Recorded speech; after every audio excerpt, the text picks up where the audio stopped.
Dead Man's Island by John Escott.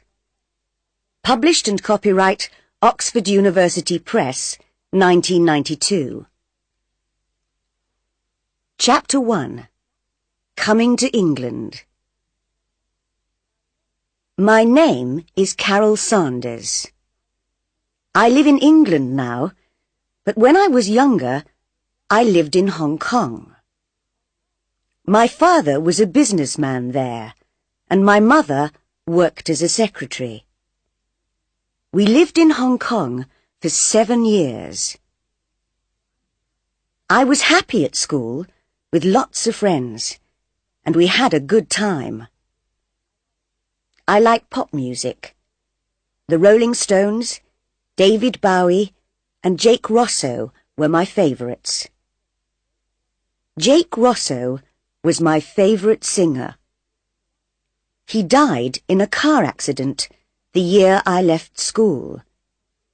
But I listened to his pop records all the time. I had hundreds of pictures and photos of him on my bedroom wall.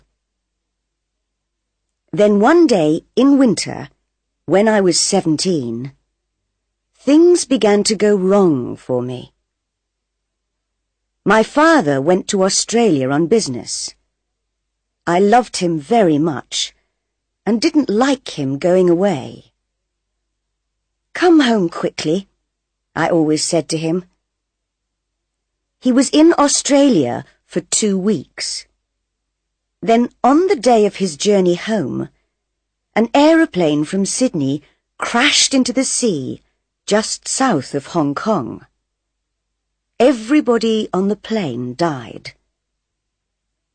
I heard about the plane crash on television. At first, I did not think about my father. Then I remembered he was flying back from Sydney on that day. "Oh no," I cried. I telephoned the airport, but they did not know the names of all the passengers then. Perhaps my father didn't get that plane, I thought. Oh, please, please. My mother was at work, and I called her on the telephone. She came home quickly, and we went to the airport and waited for news. Later, we learned my father was on the plane. "It's not true!" I shouted. But it was true, and I began to cry. I cried for weeks and weeks.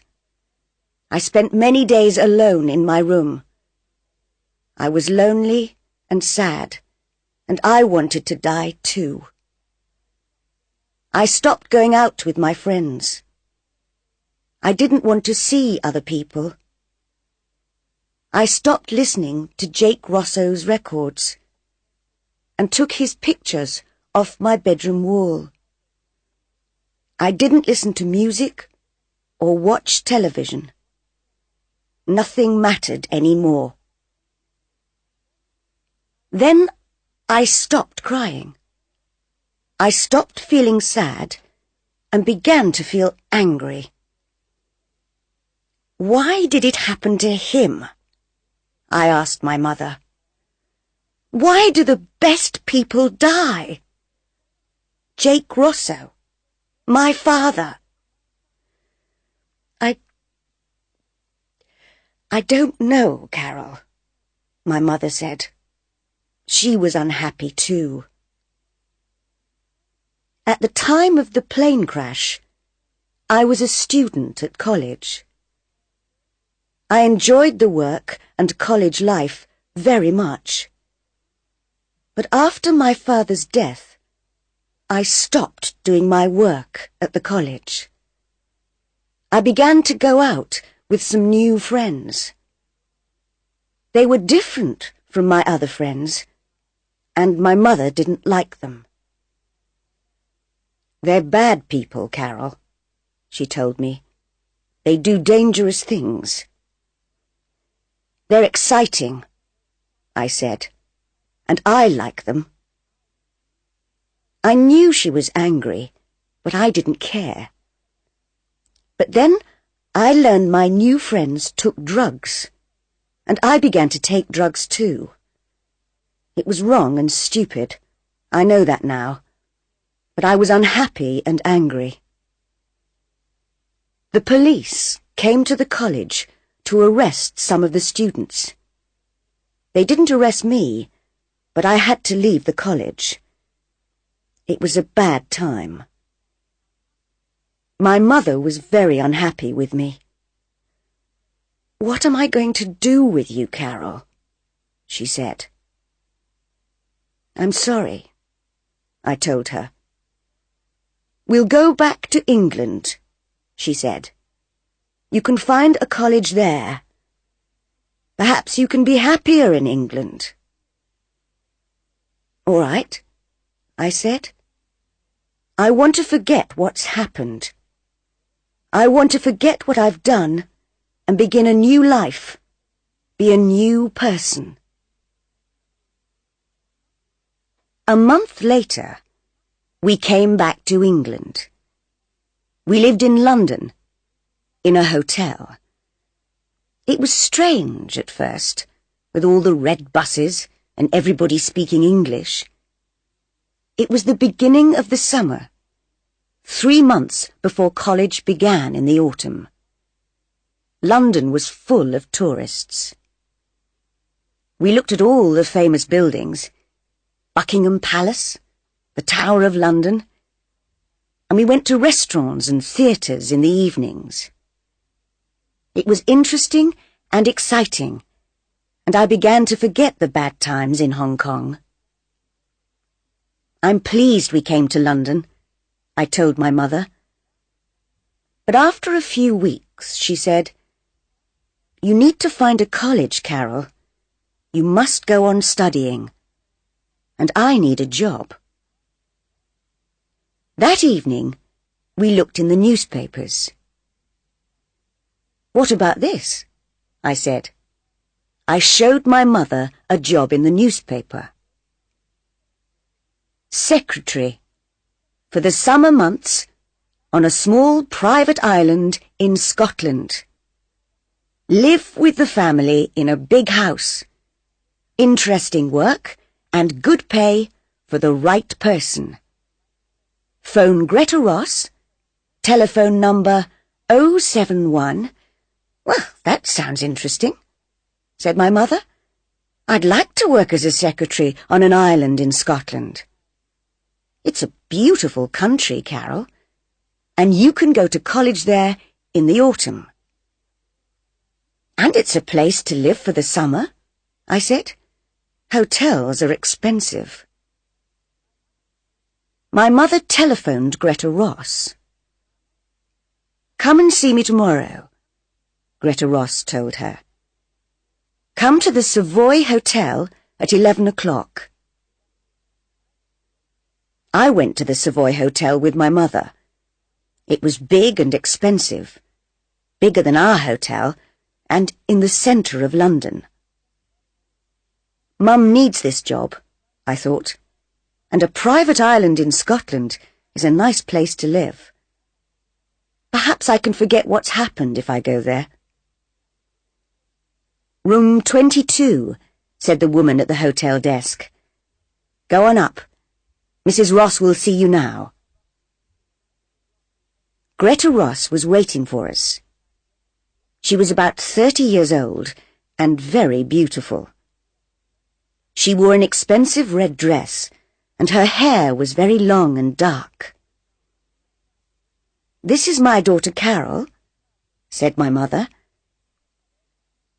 "Hello, Carol," said Greta Ross. "Hello," I said. "Carol is 18 years old," said my mother. "Can she come with me if I get the job? Perhaps she can help in the house or in the gardens. She likes gardening. She's studying farming at college." "Perhaps," said Greta Ross. "There's a small farm on the island." "I'd like to work on the farm," I said. Greta Ross looked at my mother. How long did you live in Hong Kong, Mrs. Sanders? 7 years, answered my mother. My husband died in a plane crash last year, so we've come back to live in England. Where did you live before Hong Kong? We lived in India for 3 years. Then Greta Ross took my mother into a room and asked her more questions. I waited outside. Greta Ross is nice, I thought. I hope my mother gets the job. Soon after, the door opened and my mother came out. She was smiling. Greta Ross said, "Please wait here for a minute, Mrs. Sanders. I want to make a phone call." She went back into the room and closed the door. I was sitting on a chair near the door and I could just hear Greta Ross's voice speaking on the phone. "I think I've found someone," she was saying. "She has a daughter, but the girl can work in the garden or on the farm. Don't worry. They've been away from England for 10 years. It'll be all right, I tell you. Don't worry." After a few minutes, Greta Ross put down the phone and came out of the room. "You've got the job," she told my mother. My mother was pleased. "Thank you," she replied. I was pleased too, but now I was worried about that phone call. I didn't understand it. Chapter 2.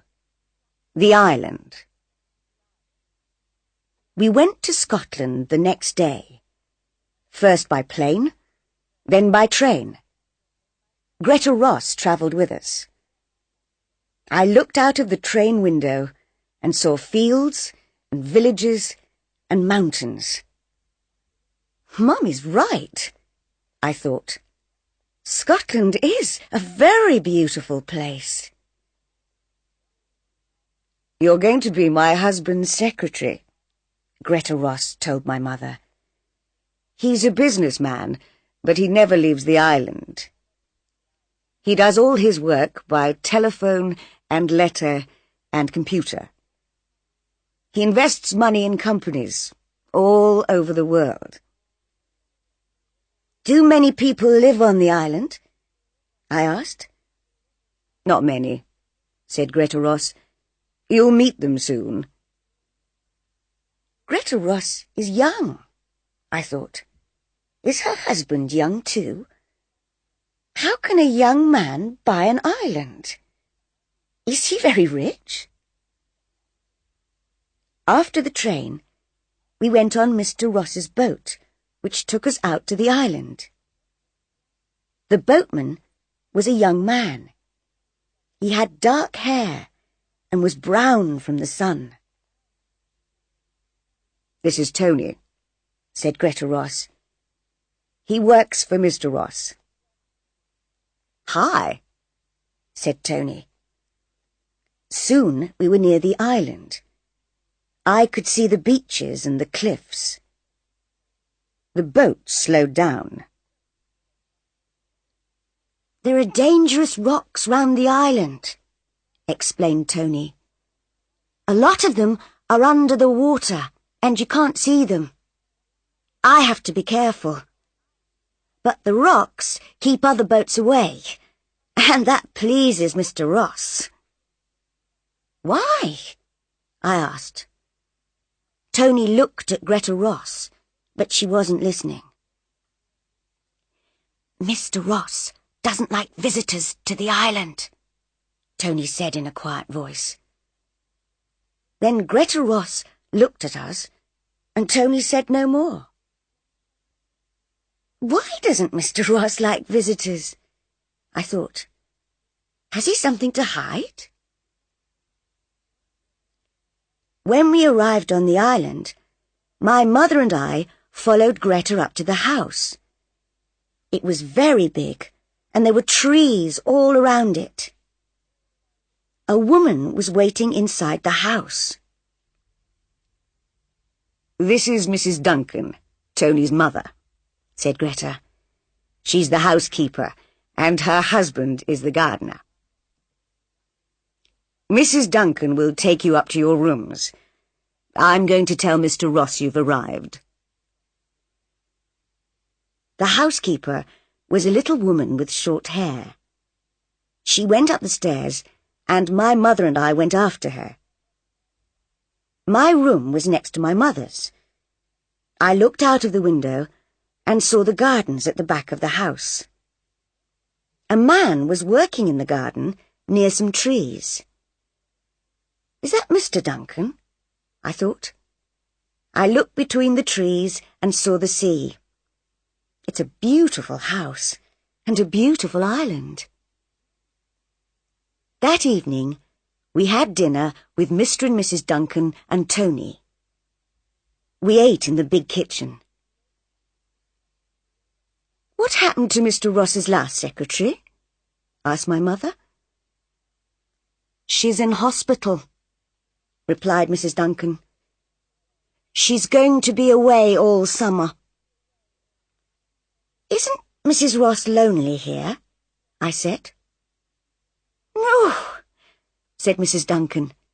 "She likes painting a lot.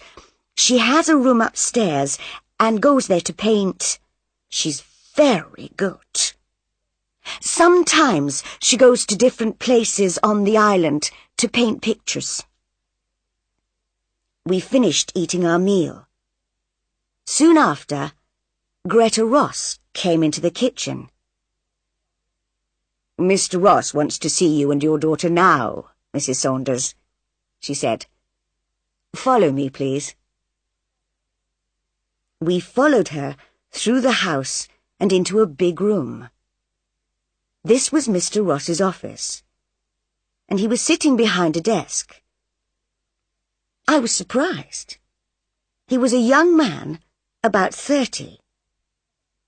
He had a moustache, short dark hair, and he wore glasses. Mr. Ross was speaking into the telephone. Who does he look like? I thought. Is it Tony Duncan? "Mr. Ross is talking to a business friend in New York," said Greta. "Please sit down." While we waited, I looked around the office. There were 3 telephones, a computer, and lots of books and papers. There was another door, and I could see a smaller room, next to the office. There was a smaller desk and another computer in there. Mr. Ross finished speaking on the phone, then looked carefully at my mother and me. For a few seconds, he didn't speak, and just watched us. Then he said, "I'm pleased to meet you, Mrs. Saunders. I need some help with my work. My secretary is in hospital, and there's a lot of work to do. Sometimes you'll have to work late at night because of time differences in New York and Tokyo. Is that all right?" "Yes, that's all right," said my mother. "Can you use a computer?" "Yes." "Good." He looked at me. "Is this your daughter?" "Yes, this is Carol," said my mother. "Hello," I said. "Greta says you like gardening. There's a big garden here, so you can help Mr. Duncan. And there's a farm. Dan and Stella Parks live in the farmhouse and work on the farm. You can help them too. We have some animals. Some sheep, a few cows, and chickens. And there's a horse called Smoke. He's grey, like his name. Can you ride?" "Yes," I said. "I can ride a horse." "You can ride Smoke around the island, if you like." "I'd like that," I said. "Thank you." "And we grow vegetables and fruit," he said. I work on the farm sometimes. I enjoy it." I smiled at him, but he didn't smile back. "Carol will enjoy working on the farm," said my mother. "Won't you, Carol?" "Yes," I said. Mr. Ross looks sad, I thought. But how did he get all his money? And why does he hide away on an island? Chapter 3. The Photograph. I worked in the garden for the first 2 days. The weather was hot and sunny. I liked working with Mr. Duncan, and he was pleased with my work. "You're a good gardener," he said. "I've always liked gardening," I said, "but I'm studying at college to be a farmer." Sometimes I saw Greta Ross. She likes to be alone, I thought. Once or twice, I saw Greta go out with her painting things. She went up on the hills or down to the beach. Mr. Duncan took me to the farm, and I met Dan and Stella Parks. They were very friendly. "You can work on the farm for the next 3 days," said Dan Parks. "Mr. Duncan says you're a good gardener. Are you a good farmer too?" I smiled at him. "I am," I said. He smiled back. So I worked on the farm with Mr. and Mrs. Parks. They were nice people. I helped with the cows and the chickens and went up on the hills with Mr. Parks and his dog to look at the sheep. One afternoon, I went out riding. Smoke was a big, lazy, friendly horse. I enjoyed riding, and Smoke knew his way around the island very well. I learned new places to go to. I rode along the cliff top and then in between some trees.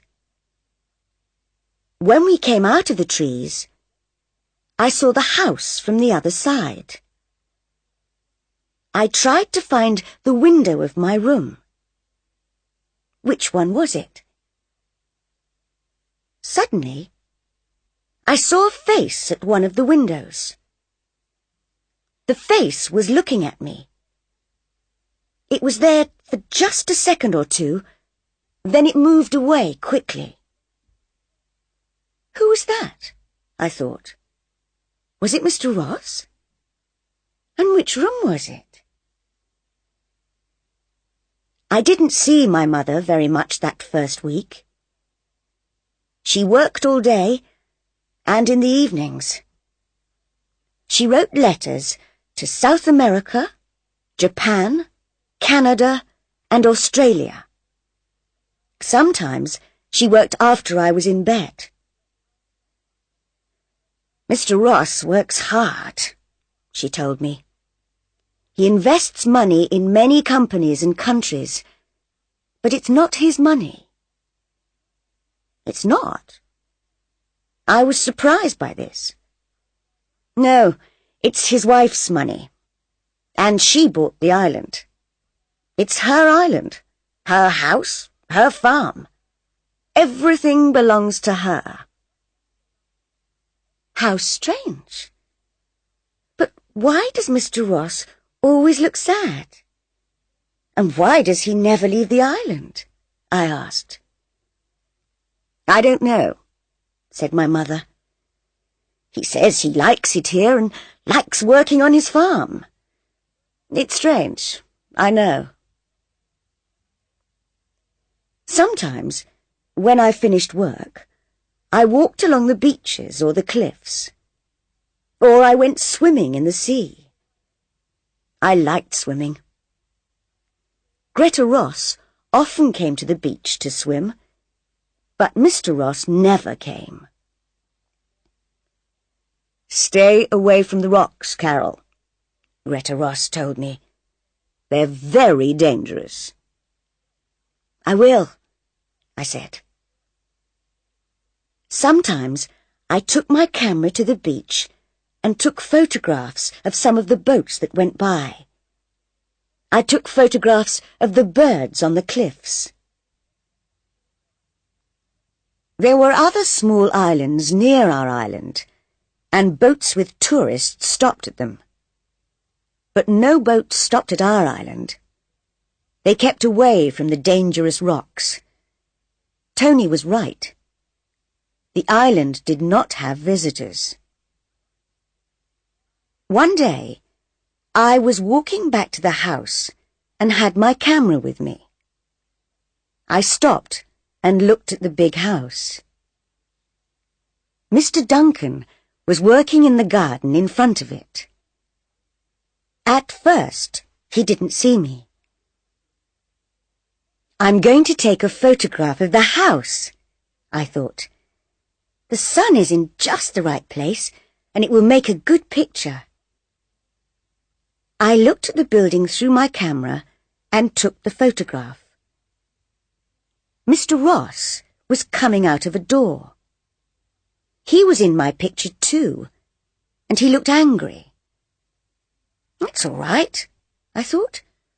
"It's still a good photograph." But Mr. Duncan was running across the grass.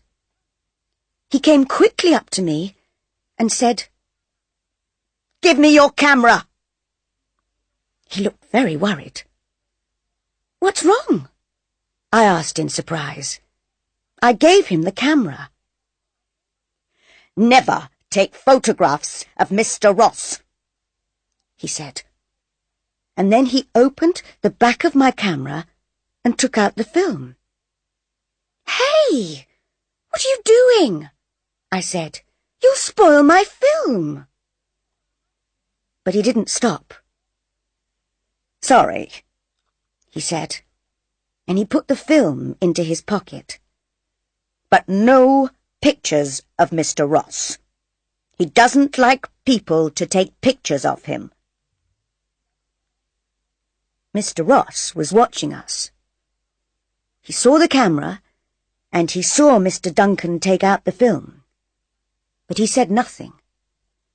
Then he turned and went back into the house. Later, I told my mother about Mr. Duncan and the camera. "He spoiled my film," I said. "I don't understand," she said. "Why did he do that?" "I don't know," I said. "But there's something strange about Mr. Ross." About a week later, I finished work early one day and came back to the house. My mother was working in her small room next to Mr. Ross's office. Mrs. Duncan was in the kitchen. Greta Ross was painting in her room upstairs. I went to my room and began reading a book. I was sitting beside the window. After half an hour, I got tired of reading. I looked out at the rain and the grey sea and the rocks between the trees. My book isn't very interesting, I thought. I got up and went out of my room. I walked along the passage and turned a corner. Then I saw the door at the end of the passage. There was a large plant in a plant pot outside the door. Where does that door go? I thought. I haven't seen it before. I remembered the face at the window in my first week on the island. Perhaps it's the door to that room, I thought. I walked along to the door and turned the handle. The door didn't move. It was locked. "What are you doing?" said a voice behind me. I turned round quickly and saw Greta Ross. She looked angry. "That room is private," she said. "I'm sorry," I said. "I didn't—" "Stay away from there," she told me. I told my mother about the locked door. "What's behind it?" I said. "Is it a secret?" "I don't know," said my mother. "It doesn't matter. Mr. Ross can have locked rooms if he wants them." "I think he does have secrets," I said. "There's something strange about him. There's something strange about this island. Somebody isn't telling us something. Something important." My mother laughed. "Stop playing detective, Carol," she said. Chapter 4. The Locked Room. 2 days later, there was a storm in the middle of the night. I was hot and I couldn't sleep. I got out of bed, went across to the window, and looked out at the night. Black clouds hurried across the sky, and the trees moved wildly in the wind. The rain made a loud noise on the window. I opened my window and put my head out into the wind and the rain. I looked at the other windows in the house. Most of them were dark, but one window had a light in it. Somebody isn't sleeping, I thought. Which room is that? There were 6 windows between my window and the room with the light. And there are 6 doors between my room and the locked door, I thought. That light is in the locked room. Somebody's in there. I put on my dressing gown and went out of my room. The house was dark, and at first I couldn't see very well. I walked along the passage and turned the corner. There it was, the locked room, and there was a light under the door. I went nearer and heard noises. Somebody's moving about in the locked room, I thought. Who is it? Then the light went off and the door opened. I was afraid to move.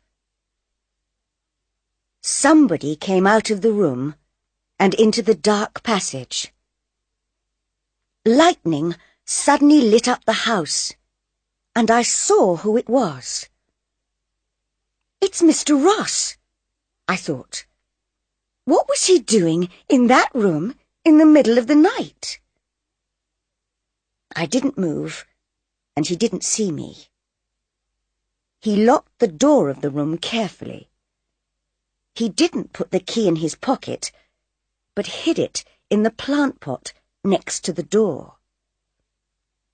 "He's coming along here," I thought. "I must get back to my room." And I ran back along the passage. Mr. Ross heard me.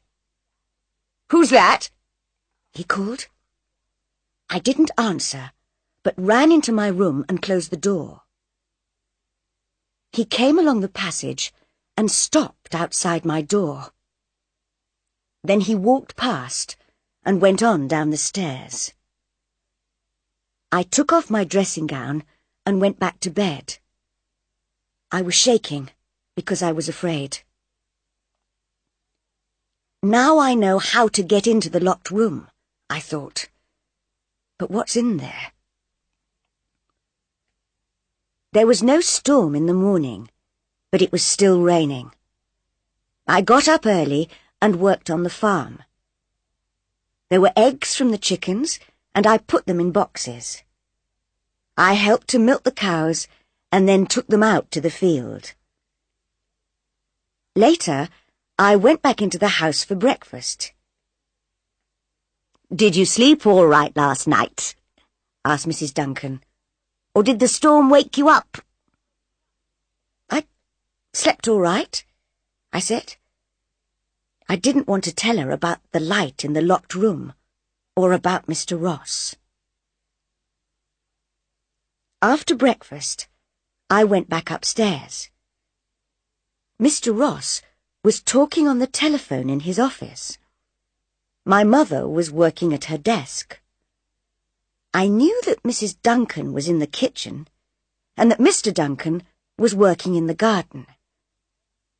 "Where's Mrs. Ross?" I thought. Then I looked out of the window and saw her with Tony Duncan. They were walking to the boat. "He's taking her out in the boat," I thought. "Perhaps she's going to Edinburgh." The boat moved away from the island, and I waited until it was out at sea. Then I opened the door of my room. There was nobody in the passage, and I ran along to the locked room. The key was still in the plant pot, and I took it out. My hand was shaking. Then I unlocked the door. Chapter 5. A Dead Man. I went into the room, and I was very surprised. The room was full of strange things.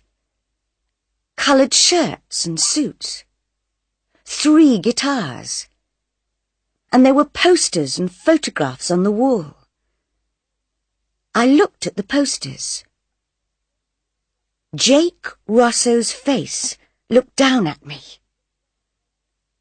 I looked at the dead Jake Rosso's picture, and I remembered all the photographs on the walls of my room in Hong Kong.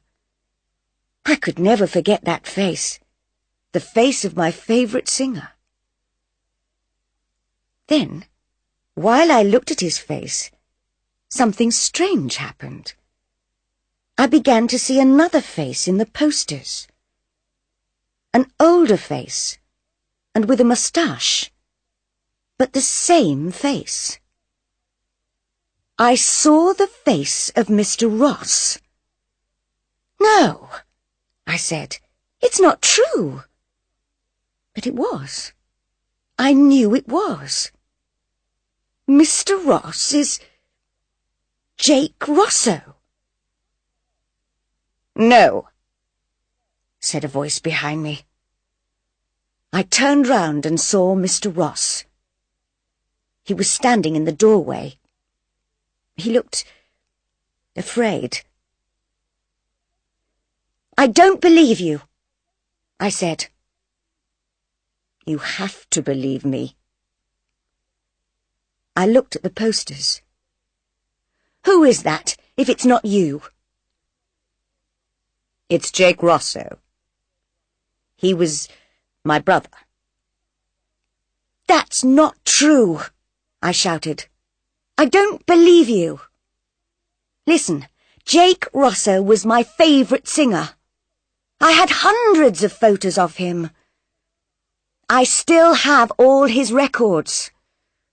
I loved him. Do you understand? Thousands of people loved him." "He's dead," Mr. Ross said quietly. "No!" I shouted. "You're Jake Rosso. You look different now, yes. You've got short hair. You've got a moustache now, and you wear glasses. But you're Jake Rosso. You were my favourite pop star, so I know." Mr. Ross said nothing and watched my face. He doesn't know what to do, I thought. He knows I don't believe him, and he's afraid. Then he said, "It was you in the passage last night, wasn't it?" "Yes," I answered. He looked angry. "I was wrong to give your mother a job," he said. I thought it was okay because you came from Hong Kong, and I needed help with my work.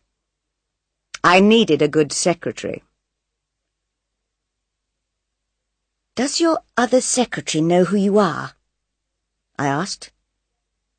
Do the other people on the island know? Mr. Ross didn't answer, but walked across to the window. He was thinking. What's he going to do? I thought. Then he turned round. Okay, you're right. I am Jake Rosso. I knew it! He looked worried and unhappy. Can you keep a secret? A very important secret. I thought for a minute, then I said, yes, I can keep a secret. Then he told me. The other people on this island are my family. Your family? I said. Yes. My real name is James Duncan, and Mr. and Mrs. Duncan are my father and mother. Tony is my younger brother, and his wife Lisa is my secretary. It's she who's in hospital. And Dan and Stella Parks? I asked. My mother's sister and her husband, he said. But what are you doing here on this island? I don't understand. I'll tell you, he said. He sat down on a chair and took a guitar in his hands, but he didn't play it. You were right. I was a famous pop star. I was very rich, and I had a beautiful wife. But things went wrong. How? I took drugs, he said. I drank a lot of alcohol. I got drunk and crashed cars. I did stupid, terrible things. I knew it was wrong, but I couldn't stop doing it. I was crazy for a time. I can understand that, I told him. I've taken drugs too. He looked surprised. You have? Yes, I said. After my father died, I was very unhappy, and things went wrong for me too. But go on with your story. He went on. One night, I was driving my car. I was drunk. And I hit somebody. A young girl. She died. I killed her. Oh, no. Yes, he said. She was 15 years old. I wanted to die too. The money didn't matter anymore. Nothing mattered anymore. What did you do after the accident? I asked. I drove on in the car. I didn't stop, and I didn't tell the police. I had killed someone, and I was afraid. He looked afraid now. He put the guitar down and went on with his story. So I made a plan. Jake Rosso had to die too. It was the best thing to do. And so I killed him. But you're still alive. My family know I'm alive, but no other people know. He looked at me. But now you know. How did you do it? I asked. I told my family about my plan, and I told Greta, my wife. At first they didn't like it, but after a long time they said okay. Then I faked the car crash. Faked it? Yes, he said. I put some of my things in the car, a guitar and some clothes. Then I pushed my car over a cliff and burned it. The police found the burned car and thought I was dead. Everybody thought I was killed in the car crash. But you faked the crash, I said. Yes. What did you do then? My family hid me away for months. I tried to change into a different person. Shorter hair, a moustache, quiet suits. All my money went to Greta, and she changed her name to Ross. I told her to buy this island. Now I invest her money, the money that was mine. And now I'm James Ross. What about Jake Rosso? I asked. Jake Rosso took drugs, he said. Jake Rosso got drunk and crashed cars. He killed a young girl, so he had to die. I can never forget the girl. I think about her every day. And that's why you always look so sad, I thought. I looked around the room. Why do you keep a room like this? Why do you keep the guitars, the posters and photographs? James Ross did not speak for a minute. Then he said, I need to remember my old life and what Jake Rosso was like. I'm never going to sing again, and I'm never going to take drugs. But I need this room to remember. I looked at the posters and the photographs, and I looked at his sad face. I'm not going to say anything. I won't tell my mother. I won't tell anybody. James Ross looked at me. I think you understand, he said. I do, I said. I've done bad things. I want to forget them too. I needed to get away, to hide too. That's why we came to England, to begin a new life. Yes, I understand. He took my hand, and we walked out of the room and closed the door. I never went into the room again, and I didn't tell anybody. My mother and I left the island at the end of the summer. Soon after, I went to college. My life is better now. I work on a farm in England, and my mother works in an office. My mother doesn't worry about me because I'm happier now. I haven't been back to the island, but I know there's a dead man living there.